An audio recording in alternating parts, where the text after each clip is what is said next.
Assalamualaikum warahmatullahi wabarakatuh. Alhamdulillahirabbil alamin wa bihi nasta'in wa ala umuri dunya waddin. Wassalatu wassalamu ala asyrafil anbiya wal mursalin sayyidina wa habibina wa syafi'ina wa maulana Muhammadin wa ala alihi wa sahbihi ajma'in, amma ba'du. Rabbi shrah li sadri wa yassir li amri wahlul 'uqdatam min lisani yafqahu qawli. Perkenalkan, nama saya Muhammad Sofal Adami dari program studi pendidikan agama Islam Fakultas Ilmu Tarbiyah dan Keguruan Institut Agama Islam Bakti Negara IPN Tegal. Pada video kali ini saya akan menjelaskan mengenai materi yang sudah saya dapatkan pada mata kuliah Ulumul Quran atau ilmu-ilmu Al-Quran, yaitu materi yang akan saya bawakan pada video kali ini yaitu mengenai pembahasan nasikh dan mansukh. Sebenarnya mengenai pembahasan nasikh dan mansukh ini sudah didapatkan kita dalam ulumul hadis tentunya, tapi kita juga akan menjumpai mengenai pembahasan nasikh dan mansukh ini dalam ulumul Quran atau ilmu-ilmu Al-Quran. Nah, maka dari itu simak baik-baik mengenai video pembahasan nasikh dan mansukh ini. Pembahasan nasikh dan mansukh ini saya akan membagi menjadi 5 poin penting, yang mana nantinya akan saya jelaskan mengenai satu persatu dari poin-poin tersebut. Poin yang pertama yaitu mengenai definisi nasikh dan mansukh itu sendiri. Tentu kalau kita membahas mengenai sesuatu, maka tidak afdol rasanya kalau kita mengetahui apa yang kita bahas itu sendiri. Jadi dalam definisi nasikh dan mansukh ini saya akan menjelaskan apa arti mengenai nasikh menurut pandangan-pandangan setiap ulama yang berbeda tentunya. Kemudian pembahasan mengenai definisi dari mansukh itu sendiri. Nah, itu poin yang pertama, yaitu mengenai definisi nasikh dan mansukh. Kemudian mengenai poin yang kedua, yaitu syarat-syarat dari nasikh. Tentu suatu hukum atau suatu pembahasan ini mengenai pembahasan nasikh yaitu mempunyai syarat-syaratnya masing-masing. Nanti akan saya jelaskan dalam poin yang kedua ini mengenai syarat-syarat dari nasikh itu sendiri. Kemudian masuk ke poin yang ketiga, yaitu dengan apa diketahui nasikh dan kepentingannya. Jadi dalam poin yang ketiga ini saya akan membahas mengenai seberapa penting kita untuk mengetahui materi dari nasikh ini atau ilmu dari nasikh ini. Saya akan membahas mengenai kepentingannya, terutama kepentingan dalam kita mempelajari ilmu ini ya. Kemudian diketahui dengan apa nasikh itu. Nah, nasikh itu diketahui dengan apa? Nanti akan dibahas melalui poin yang ketiga ini. Kemudian masuk ke poin yang selanjutnya, yaitu poin yang keempat mengenai pembagian nasikh. Jadi nasikh itu nantinya di dalam poin yang keempat itu akan saya sebutkan mengenai pembagian-pembagian dari nasikh. Banyak pembagian-pembagian dari nasikh ya. Nanti akan saya jelaskan lebih mendalam pada poin yang keempat ini. Kemudian poin yang kelima atau poin yang terakhir, ini yaitu mengenai hikmah dari nasikh. Hikmah dari pembelajaran nasikh ini, hikmah dari adanya nasikh dan mansukh. Nah, itu akan saya jelaskan pada poin yang kelima. Oke, kiranya itu saja mengenai poin yang 5 poin penting tadi. Kita langsung masuk ke pembahasan satu persatu ya teman-teman. Oke, kita masuk ke pembahasan yang pertama, yaitu mengenai definisi dari nasikh dan mansukh. Kita akan bahas satu persatu mengenai definisi dari nasikh terlebih dahulu ya teman-teman.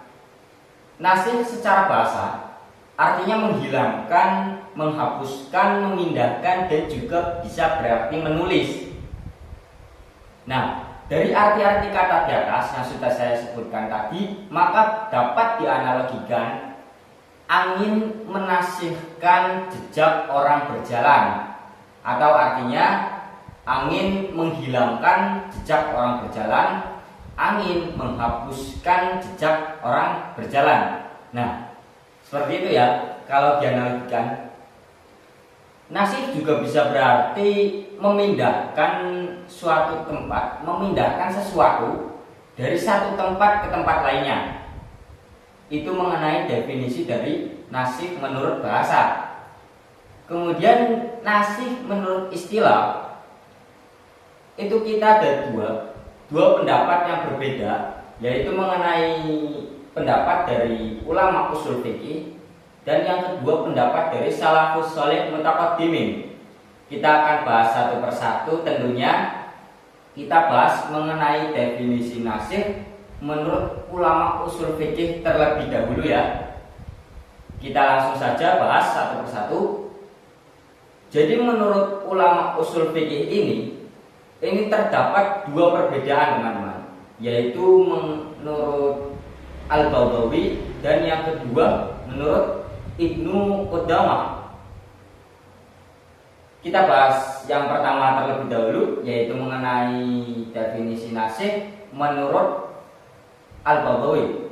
Saya akan bacakan dari Al-Baghawi rahimahullah yang mendefinisikan bahwa nasih adalah penjelasan berhentinya hukum syariat dengan jalan syar'i yang datang setelahnya. Jadi maksud dari Al-Baghawi ini penjelasan berhentinya hukum syariat. Jadi hukum yang pertama, hukum syariat yang pertama itu diberhentikan dengan jalan syar'i yang datang setelahnya, dengan dalil atau dengan hukum syar'i yang datang setelahnya. Jadi penjelasan mengenai satu hukum yang berhenti kemudian digantikan dengan hukum yang datang setelahnya. Itu penjelasan atau definisi menurut Al-Baghawi. Kemudian sama, ini masih dalam satu konteks ya menurut ulama usul fikih. Pembahasan yang kedua yaitu menurut Ibnu Qudamah rahimahullah yang menyebutkan bahwasanya definisi nasih yaitu menghilangkan hukum yang ada dengan perkataan atau dalil yang dahulu dengan perkataan yang datang setelahnya. Sebenarnya dari kedua ulama usul fikih ini artinya itu sama, menghilangkan atau memberhentikan hukum yang pertama kemudian digantikan dengan hukum yang datang setelahnya. Nah, itu pembahasan definisi nasih menurut ulama usul fikih. Kemudian kita lanjut mengenai definisi yang kedua, yaitu menurut salafus sholih mutaqaddimin. Ini saya akan bacakan ya. Dari Imam Ibnu Qayyim mendefinisikan yaitu nasih yaitu menghapus petunjuk dalil am, mutlak, zahir dan lainnya. Kemungkinan dengan taksis atau pengkhususan, takyid atau penentuan, atau membawa yang mutlak kepada yang muqayyad atau yang ditentukan, dan tafsir atau penjelasan serta tanbih atau mengingatkan. Jadi untuk definisi dari salafus sholih mutaqaddimin ini memang agak sulit untuk dipahami ya teman-teman. Maka dari itu saya mengajak teman-teman semua yang sedang menonton video ini untuk menyepakati mengenai definisi dari nasih itu sendiri. Untuk kedepannya video untuk lebih lanjutnya lagi kita gampang atau lebih mudah untuk memahami dari penjelasan keseluruhan nasih dan mansukh ini. Kita sepakati ya untuk definisi nasih lebih mudahnya kita mengambil dari definisi menurut Ibnu Qudamah, yaitu menghilangkan hukum yang ada dengan perkataan atau dalil yang datang yang dahulu dengan perkataan yang datang setelahnya. Jadi dalil yang pertama digantikan dengan dalil yang datang setelahnya. Tentu nanti juga ada syarat-syarat tertentu ya teman-teman. Oke, itu dia mengenai definisi dari nasih dan mansukh. Kita masuk ke pembahasannya selanjutnya, yaitu mengenai definisi dari mansukh. Apa sih mansukh itu? Mansukh artinya yang dihapuskan. yaitu hukum dalil syar'i atau lafaz yang dihapuskan. Jadi kalau tadi pengertiannya, pengertian dari nasih adalah menggantikan atau memberhentikan hukum yang dahulu kemudian digantikan dengan hukum yang setelahnya. Itu mansukh, itu adalah hukum yang dihapus. Hukum yang pertama itu adalah mansukh, teman-teman. Jadi seperti itu ya mengenai definisi dari mansukh. Selanjutnya kita lanjut ke poin yang kedua. Kita masuk ke poin yang kedua, yaitu mengenai syarat-syarat dari nasih. Syarat-syarat dari nasih itu ada 6 yang akan saya sebutkan atau saya jelaskan nantinya satu persatu. Kita langsung masuk ya ke syarat-syarat yang pertama, yaitu hukum yang terkandung pada nasih bertentangan dengan hukum pada mansukh. Nah, sebenarnya pada syarat yang pertama ini itu sudah jelas ya, dan tidak memerlukan penjelasan khusus untuk membahas syarat yang pertama ini. Maka dari itu saya akan langsung ambilkan contoh agar memudahkan teman-teman semua dalam memahami syarat yang pertama ini ya. Contoh pada hadis Nabi yang disebutkan bahwasanya tidak diperbolehkan melakukan hubungan suami istri pada malam Ramadan. Kemudian hadis ini dinasihkan oleh Quran surat Al-Baqarah ayat 187 yang artinya dihalalkan bagimu pada malam hari puasa bercampur dengan istrimu.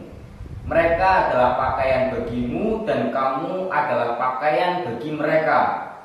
Allah mengetahui bahwa kamu tidak dapat menahan dirimu sendiri, tetapi Dia menerima taubatmu dan memaafkan kamu. Maka sekarang campurilah mereka dan carilah apa yang telah ditetapkan Allah bagimu. Makan dan minumlah hingga jelas bagimu perbedaan antara benang putih dan benang hitam, yaitu fajar. Kemudian sempurnakanlah puasamu sampai datang malam, tapi jangan kamu campuri mereka ketika kamu beriktikaf dalam masjid. Itulah ketentuan Allah, maka janganlah kamu mendekatinya. Demikianlah Allah menerangkan ayat-ayatnya kepada manusia agar mereka bertakwa. Nah, pada contoh yang sudah saya sebutkan tadi teman-teman, sebenarnya sudah jelas bahwasanya hukum yang pertama dan hukum yang kedua itu saling bertentangan. Kenapa seperti itu? Karena pada hadis Nabi, yaitu dalil yang pertama atau dalil yang dahulu, itu Nabi menyatakan bahwasanya tidak diperbolehkan bercampur dengan istri-istrimu pada saat malam bulan Ramadan. Kemudian hadis Nabi itu dinasihkan oleh Quran surat Al-Baqarah ayat 187 yang artinya tadi sudah saya sebutkan, dihalalkan bagimu pada malam hari puasa bercampur dengan istrimu dan seterusnya ya. Jadi antara dalil yang dahulu atau dalil yang dulu dengan dalil yang baru itu sangat bertentangan ya teman-teman. Itu dia mengenai syarat yang pertama, yaitu hukum yang terkandung pada nasih bertentangan dengan hukum pada mansukh. Kemudian kita lanjut ke syarat yang kedua,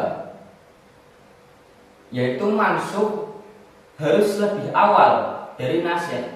Hal ini sudah jelas dalam contoh yang sudah saya sebutkan tadi ya mengenai nasih dan mansukh. Kalau mansukh itu adalah yang dihapus, maka nasih adalah yang menghapusnya atau dalil yang datang setelahnya.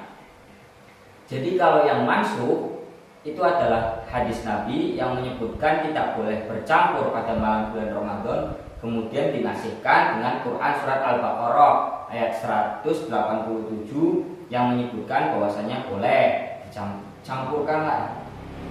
campurilah istri-istrimu pada malam bulan Ramadan. Nah, jadi sudah jelas antara yang mansukh itu datang terlebih dahulu, kemudian dinasihkan dengan kata dalil yang datang setelahnya. Itu syarat yang kedua. Kemudian kita lanjut mengenai pembahasan syarat-syarat nasih yang ketiga, yaitu hukum yang dinasihkan mesti hal-hal yang menyangkut dengan perintah, larangan, dan hukuman. Mengenai syarat yang ketiga ini, dalam pembahasan nasih ini berkaitan dengan hukum atau ketetapan, maka di dalamnya itu tentu harus berisikan perintah, larangan maupun hukuman ya teman-teman. Jadi sudah jelas mengenai syarat yang ketiga ini bahwasanya hukum atau ketetapan itu berkaitan dengan perintah, larangan, dan hukuman. Itu sudah pasti. Itu mengenai syarat yang ketiga ya. Kita langsung lanjut ke syarat yang keempat, yaitu hukum yang dinasih tidak terbatas waktu tertentu atau mesti berlaku sepanjang waktu ya. Nah, mengenai syarat yang keempat ini, saya membaca dalam sebuah buku yang berjudul Mabahith fi Ulumil Quran, yang di dalamnya menjelaskan bahwasanya suatu hukum yang sudah dinasihkan itu tidak boleh atau tidak bisa dinasihkan kembali. Nah, kenapa seperti itu? Ini menurut pendapat pribadi saya ya teman-teman. Karena nasih dan mansuh itu kan berkaitan dengan hukum. Hukum itu sesuatu yang mengatur manusia. Kalau dalam hukum Islam, kita sebagai umat muslim atau muslimin dan muslimah itu harus mematuhi hukum yang ada pada agama Islam itu sendiri. Nah, kalau hukumnya saja itu terkesan bermain-main, atau misal hukum yang ada pertama, hukum yang dahulu kemudian dinasihkan dengan hukum yang setelahnya, itu kemudian dinasihkan lagi dengan hukum yang datang setelahnya lagi, dan terus begitu, itu kesannya itu bermain-main dengan hukum. Itu menurut saya ya, itu menurut pendapat pribadi saya seperti itu. Itu kesannya jika nasih itu bisa dinasihkan secara terus-menerus, itu artinya kita seperti bermain-main dengan hukum. Jadi tidak boleh dalam buku Mabahith fi Ulumil Quran ini menyatakan bahwasanya hukum yang sudah dinasihkan itu tidak bisa dinasihkan oleh hukum lainnya lagi, tidak bisa seperti itu. Maka dari itu hukum yang sudah dinasihkan itu harus berlaku sepanjang masa sampai ila yaumil qiyamah. Yang sudah dinasihkan intinya tidak boleh dinasihkan kembali ya, seperti itu teman-teman. Kemudian kita langsung lanjut ke syarat yang kelima, yaitu hukum yang terkandung dalam mansuh itu telah ditetapkan sebelum munculnya nasih. Kalau syarat yang kelima ini itu masih berkaitan dengan syarat yang kedua ya. Kalau syarat yang kedua itu hukum mansuh itu harus lebih awal dari yang nasih. Kalau syarat yang kelima ini hukum yang terkandung dalam mansuh itu telah ditetapkan sebelum munculnya nasih. Jadi kita ambil saja contoh pada yang pertama tadi, mengenai hadis Rasulullah SAW yang menyatakan bahwa tidak boleh mencampuri istri-istri kalian ketika malam bulan Ramadan. Itu sebenarnya hadis itu sudah ditetapkan sebelumnya, sebelum munculnya Quran surat Al-Baqarah ayat 187. Nah, sebenarnya hukum yang diberikan atau hadis yang dinyatakan oleh Rasulullah tadi itu sebenarnya sudah ditetapkan atau sudah diberlakukan pada seluruh kaum muslim ya. Kemudian datanglah Quran surat Al-Baqarah ayat 187, kemudian dinasihkan oleh Quran surat Al-Baqarah ayat 187 tadi yang menyatakan bahwasanya boleh kalian mencampuri istri-istri kalian pada malam bulan Ramadan. Nah, seperti itu kira-kira teman-teman. Jadi yang pertama itu sudah ditetapkan, kemudian dinasihkan oleh ayat atau dalil yang datang setelahnya. Nah, berarti yang pertama itu harus ditetapkan terlebih dahulu. Intinya seperti itu ya mengenai syarat yang kelima ini. Kemudian langsung saja kita lanjut mengenai syarat yang keenam, yaitu status nas pada nasih mesti sama dengan status nas pada mansuh. Mungkin dari teman-teman semua agak bingung ya mengenai syarat yang keenam ini. maka akan saya jelaskan lebih dalamnya lagi, lebih detail lagi. Maksud dari nas pada syarat yang keenam ini adalah wahyu Allah atau kalam Allah. Maka nas yang sifatnya zonni atau artinya itu bisa ditakwilkan, itu tidak bisa menasihkan nas yang qat'i, atau tidak bisa menasihkan dalil yang qat'i atau yang sifatnya tetap. Dalil qat'i itu apa? Itu seperti perintah kita melakukan sholat, melakukan puasa, maka diwajibkan kamu sebagai umat muslim itu melakukan sholat. Itu sudah kewajiban bagi umat muslim. Itu adalah perintah atau hukum yang sifatnya qat'i atau tetap. Nah, maka tidak bisa kalau yang qat'i itu dinasihkan dengan yang zonni. Maka nasnya, status kalam Allah ini harus sama. Kalau yang zonni itu dinasihkan dengan yang zonni, yang qat'i itu dinasihkan dengan yang qat'i. Tidak bisa diperbalikkan, tidak bisa. Tentu juga tidak sah pula kalau dalam ilmu hadis ya. Dalil yang bersifat ahad atau hadis yang bersifat ahad itu menasihkan itu menasihkan hadis yang bersifat mutawatir. Itu kalau dalam ilmu hadis. Nah, kira-kira seperti itu. Jadi statusnya itu harus sama ya. Kalau yang zonni dinasihkan dengan zonni, yang qat'i dinasihkan dengan yang qat'i. Nah, seperti itu untuk penjelasan mengenai syarat-syarat dari nas ya, sudah saya sebutkan tadi dari 1 sampai 6 sudah saya perjelas juga ya. Semoga teman-teman bisa memahami semuanya, semua syarat-syarat dari nasih. Kalau masih bingung silakan bisa ditanyakan di kolom komentar di bawah. Oke, kita selanjutnya memasuki poin yang ketiga mengenai dengan apa diketahui nasih dan kepentingannya.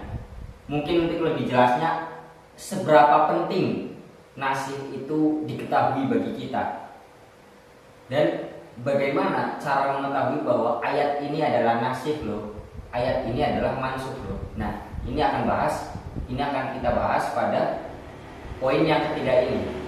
Kita bahas satu persatu ya, mengenai kepentingan nasih itu sendiri ya. Nah, mengetahui nasih dan mansukh itu penting sekali, terutama dalam segi ilmu fikih dan usuluddin. Juga bagi para ahli tafsir supaya tidak mencampur adukan hukum-hukum itu. Dalam hal ini banyak terdapat hadis sahabat yang mendorong orang untuk mengetahuinya. Nah, ketika kita sebagai orang muslim yang notabene kita itu bukan ahli tafsir ya, itu kita sebagai umat muslim minimal mengetahuinya atau mengetahui dasar-dasar dari ilmu nasih dan mansukh ini. Berbeda lagi dengan para ahli-ahli tafsir. Tentu mereka yang ahli tafsir itu harus lebih mendalami mengenai materi atau mengenai pembahasan nasih dan mansukh ini. Kalau kita sebagai kaum muslim yang biasa-biasa saja, itu minimal mengetahui dasar-dasar dari nasih dan mansukh ini. Ini akan saya bacakan mengenai seberapa penting nasih ini. Menurut riwayat, Ali pernah lewat di hadapan seorang hakim. Kemudian hakim itu berkata, "Tahukah tuan nasih dan mansukh?" Kata Ali, "Tidak." Kemudian dijawab lagi oleh si hakim itu, "Celakalah tuan dan juga mencelakakan." Nah, dari riwayat tersebut dapat disimpulkan bahwasanya nasih dan mansukh adalah ilmu yang diharuskan untuk setiap orang, apalagi untuk ahli-ahli tafsir itu untuk mengetahuinya. Setidaknya yaitu tadi, kita sebagai muslim yang biasa-biasa saja, setidaknya kita mengetahui mengenai dasar-dasar dari ilmu nasih dan mansukh ini ya. Itu dia mengenai seberapa penting kita memahami nasih dan mansukh. Kemudian kita langsung masuk ke pembahasan yang selanjutnya, yaitu mengenai cara-cara mengetahui nasih. Nah, untuk mengetahui nasih, jadi nasih itu kan ayat ya, ayat atau dalil. Kita harus mengetahui, oh ini loh nasih, ini loh mansukhnya. Nah, itu ada cara-caranya teman-teman. Di sini ada 5 cara untuk mengetahui ayat tersebut adalah nasikh. Yang pertama yaitu petunjuk dari Al-Quran tentang adanya petunjuk nasikh. Kemudian yang kedua, penjelasan dari Nabi Muhammad SAW mengenai penasikhan. Kemudian yang ketiga, kesepakatan atau ijma para sahabat bahwa ayat atau dalil ini adalah nasikh dan dalil itu adalah mansukh. Seperti halnya penasihan hak-hak yang berkaitan dengan harta benda dengan kewajiban zakat. Nah, yang ketiga ini yaitu kesepakatan ijma para sahabat. Jadi sudah ada kesepakatan ya tentunya mengenai nasikh dan mansukh ini. Oh, ayat ini adalah nasikh, oh ayat ini adalah mansukh, begitu. Kemudian cara yang keempat yaitu penukilan atau penulisan kembali yang dilakukan oleh seorang rawi dari sahabat bahwa salah satu dari 2 hukum tentang sebuah permasalahan lebih didahulukan daripada hukum yang lainnya karena tidak memiliki peluang untuk melakukan ijtihad dalam masalah tersebut. Maksudnya itu pada cara yang keempat ini itu dilakukan oleh seorang rawi atau penulisan kembali oleh seorang rawi yang mana dari salah satu dari 2 dalil ini itu yang satu itu tidak memungkinkan untuk dilakukan pada masa sekarang. Jadi dalil yang pertama itu tidak memungkinkan untuk dilakukan pada masa yang saat ini, maka dari itu harus dilakukan penasihan atau dinasihkan. Dalil yang pertama dinasihkan dengan dalil yang datang selanjutnya karena dalil yang pertama itu sudah tidak bisa dilakukan pada masa yang sekarang ini. Seperti itu. Kemudian cara untuk mengetahui nasikh yang kelima yaitu keberadaan salah satu hukum dari 2 buah hukum merupakan hukum syariat. Maksudnya salah satu hukum dari 2 hukum tersebut lebih mirip atau lebih cocok dengan adat pada zaman dahulu, maka hukum syariat menasihkan hukum tersebut. Nah, ini berkaitan dengan adat istiadat. Mungkin kalau dalam adatnya dahulu itu tidak cocok dengan adat yang sudah zaman modern seperti ini, maka hal itu terjadi nasikh dan mansukh. Maka ayat yang dahulu yang berkaitan dengan adat yang dahulu kemudian dinasihkan dengan adat yang datang setelahnya atau zaman sekarang ini ya teman-teman. Kira-kira seperti itu mengenai cara-cara kita mengetahui nasikh. Teman-teman, kita masuk ke poin yang selanjutnya yaitu mengenai pembagian dari nasikh.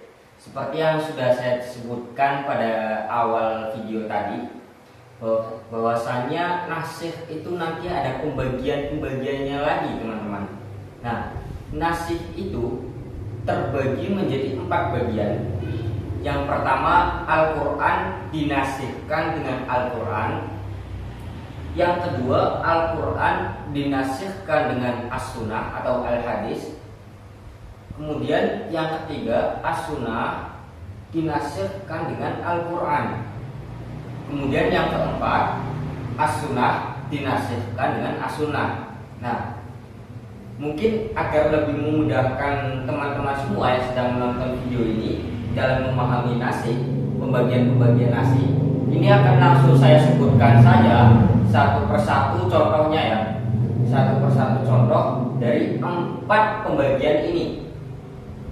Oke, kita langsung masuk saja ke bagian yang pertama, yaitu Al-Quran dinasihkan dengan Al-Quran.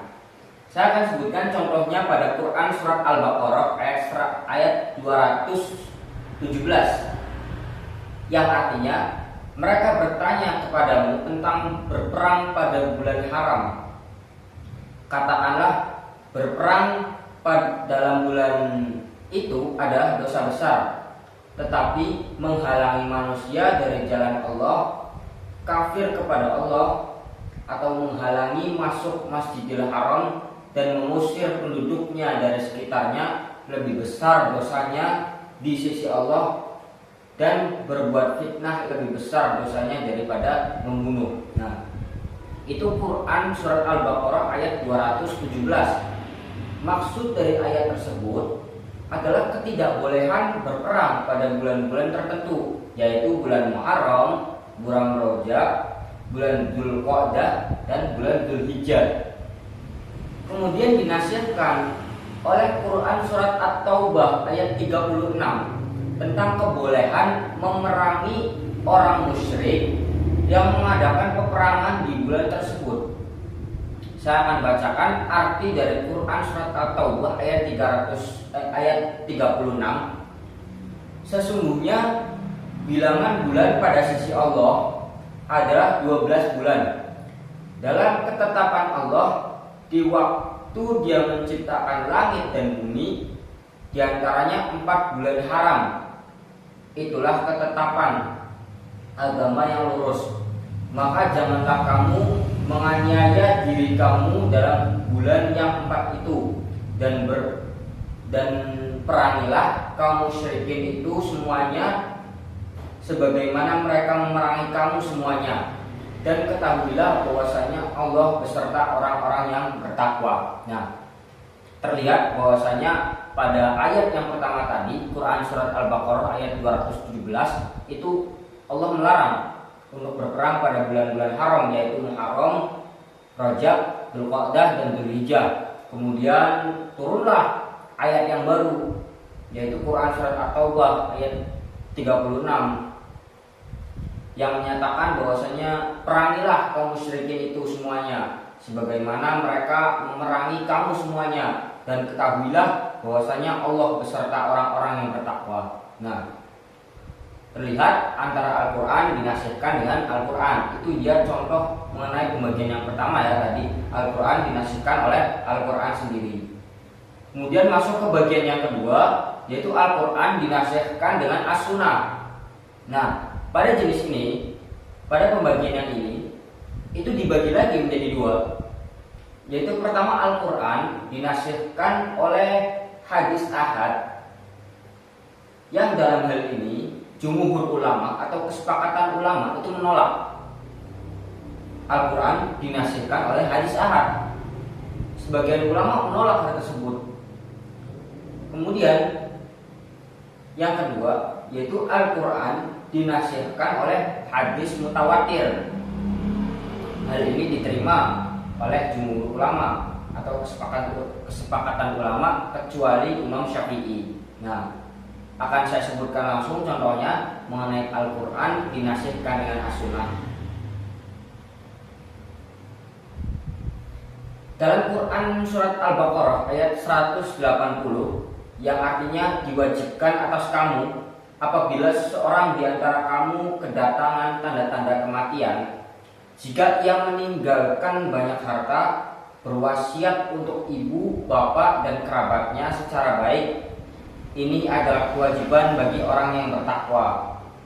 Nah, Quran surat Al-Baqarah ayat 180 itu dinasihkan oleh salah satu hadis Nabi Muhammad SAW yang berbunyi, sesungguhnya Allah telah memberikan kepada setiap orang yang memiliki hak akan haknya, maka tidak ada wasiat bagi seorang waris. Nah, terlihat ya antara Al-Quran yang tadi bilang bahwasanya ketika seorang kedatangan tanda-tanda kematian harus meninggalkan wasiat kepada ibu, bapak, kepada kerabatnya. Kemudian dinasihkan oleh hadis Nabi bahwasanya setiap orang atau setiap keluarga itu sudah memiliki hak-hak wasiat, hak-hak peninggalan hartanya masing-masing. Nah, itu sedikit contoh, itu satu contoh mengenai pembagian yang kedua, itu Al-Quran dinasihkan dengan As-Sunnah. Kemudian kita masuk ke pembagian yang ketiga, yaitu As-Sunnah dinasihkan dengan Al-Quran. Terkait nasih jenis ini, jumhur ulama atau kesepakatan para ulama itu menerima dan sepakat akan hal ini, atau as-sunnah dinasihkan dengan Al-Quran. Langsung saja saya sebutkan contohnya, yaitu berdasarkan ketentuan hadis Nabi Muhammad SAW yang menyatakan bahwasanya keharaman menggauli istri pada bulan Ramadan. Kemudian dinasihatkan oleh Quran surat Al-Baqarah ayat 187 yang berbunyi, dihalalkan bagi kamu pada malam hari bulan puasa bercampur dengan istri-istri kamu, dan seterusnya ya. Itu seperti contoh yang pertama tadi mengenai hadis Nabi yang dinasihkan oleh Al-Quran surat Al-Baqarah ayat 187. Kemudian kita masuk ke pembagian yang terakhir, as-sunnah dinasihkan oleh as-sunnah. Nah, dalam pembahasan as-sunnah dinasihkan oleh as-sunnah ini, itu terdapat pembagian lagi teman-teman, yaitu dibagi menjadi 4. Pertama, hadis mutawatir dinasihkan oleh hadis mutawatir. Kemudian yang kedua, hadis ahad dinasihkan oleh hadis ahad. Dan yang ketiga, hadis ahad dinasihkan oleh hadis mutawatir. Dan yang terakhir atau yang keempat, hadis mutawatir dinasihkan oleh hadis ahad. Nah, bagian tadi yang pertama, yang kedua, dan yang ketiga itu diterima oleh jumhur ulama atau kesepakatan para ulama. Sedangkan bagian yang terakhir itu ditolak oleh kesepakatan ulama. Karena apa? Hadis mutawatir yang notabene hadis yang tingkatannya tinggi itu dinasihatkan oleh hadis ahad atau yang rendah. Itu para ulama itu menolaknya. Nah, akan saya langsung saja sebutkan contohnya mengenai as-sunnah dinasihatkan oleh as-sunnah.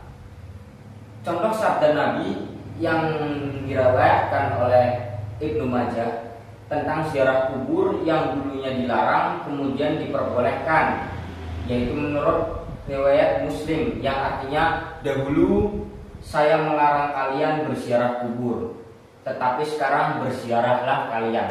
Jadi sudah terlihat jelas bahwasanya dulu Nabi Muhammad melarang bahwasanya kita untuk berziarah kubur, tetapi sekarang berziarahlah kalian.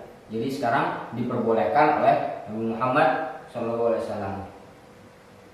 Itu dia mengenai pembagian dari nasih ya. Lanjut kita ke materi yang selanjutnya atau ke poin yang selanjutnya mengenai hikmah dari nasih. Tapi sebelum itu saya mengingatkan semua ke teman-teman untuk selalu ngopi.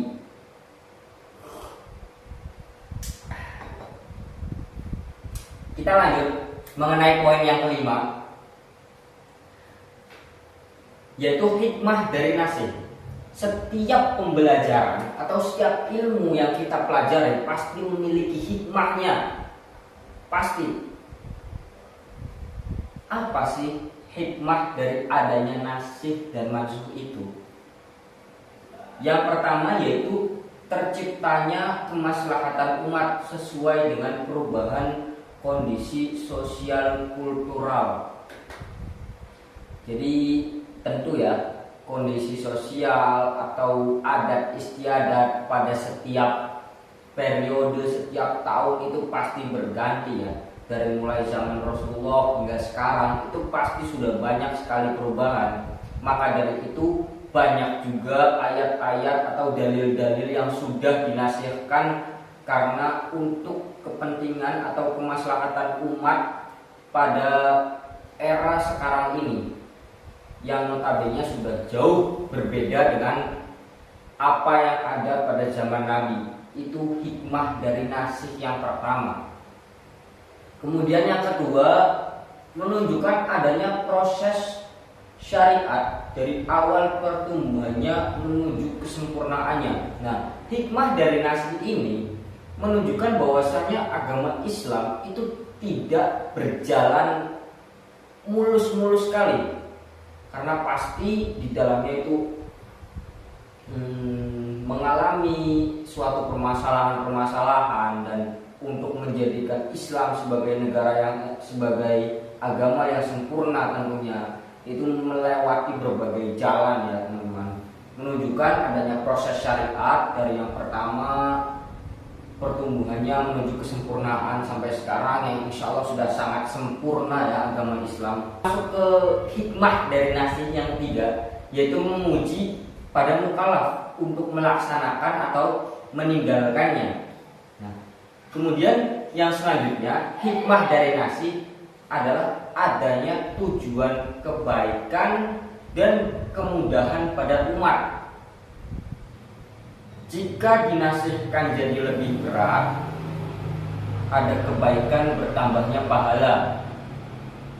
Dan jika lebih ringan, berarti ada tujuan memudahkan dan meringankan hukum tersebut, teman-teman. Jadi misal dinasihkan, misal ayat yang pertama kemudian dinasihkan oleh dalil yang selanjutnya, itu malah lebih berat, itu ada kemungkinan bahwa pahalanya nanti akan lebih besar. Kemudian apabila setelah dinasihkan itu malah lebih ringan, maka hal itu ditujukan atau bertujuan untuk meringankan atau memudahkan kita sebagai umat muslim dalam menjalankan perintah, larangan maupun hukuman tersebut ya. Jadi itu dia 4 hikmah dari kita mempelajari nasihat atau adanya ilmu mengenai nasihat dan mansukh itu sendiri ya teman-teman. Nah, mungkin itu saja mengenai pembahasan nasihat dan mansukh pada video kali ini. Mungkin untuk lebih jelasnya lagi kalian bisa tanyakan lagi di kolom komentar ya. Nanti insya Allah akan saya jawab. Itu dia teman-teman mengenai pembahasan nasihat dan mansukh pada kesempatan video kali ini ya. Saya kira cukup untuk pembahasan mengenai nasihat dan mansukh. Kurang lebihnya saya mohon maaf kalau misal ada teman-teman yang belum paham. Kalian bisa cari referensi sendiri dari buku yang sudah saya baca tadi yang berjudul Mabahits fi Ulumil Quran. Itu ada 2 seri. Seri yang pertama dan seri yang kedua. Nanti kalian bisa cari sendiri referensi dari buku tersebut maupun dari internet ya. Nah, dalam buku tersebut itu membahas mengenai nasihat dan mansukh juga, yang mana pembahasan dalam buku itu lebih terperinci. Tetapi mungkin kelemahan dari buku itu adalah bahasa yang digunakan itu sulit untuk dipahami ya. Mungkin kalian harus lebih memahami mengenai buku-buku itu, atau kalian bisa meminta dampingi oleh guru-guru kalian, didampingi oleh guru-guru kalian agar lebih mudah memahaminya tentunya. Nah, itu mengenai referensi dari buku yang saya baca, yaitu yang judulnya tadi Mabahits fi Ulumil Quran, atau kalian bisa cari di internet juga ya teman-teman. Mungkin itu saja untuk materi nasihat dan mansukh pada siang hari ini atau pada video kali ini. Kurang lebihnya saya mohon maaf yang sebesar-besarnya. Marilah kita tutup bersama-sama pembelajaran kita pada video kali ini dengan bacaan kafaratul majlis. Subhanakallahumma wa bihamdika asyhadu an la ilaha illa anta astaghfiruka wa atubu ilaik. Terima kasih, saya Muhammad Sofal Adami. Kurang lebihnya saya mohon maaf. Wabillahi taufik wal hidayah wa ridha wal inayah. Assalamualaikum warahmatullahi wabarakatuh.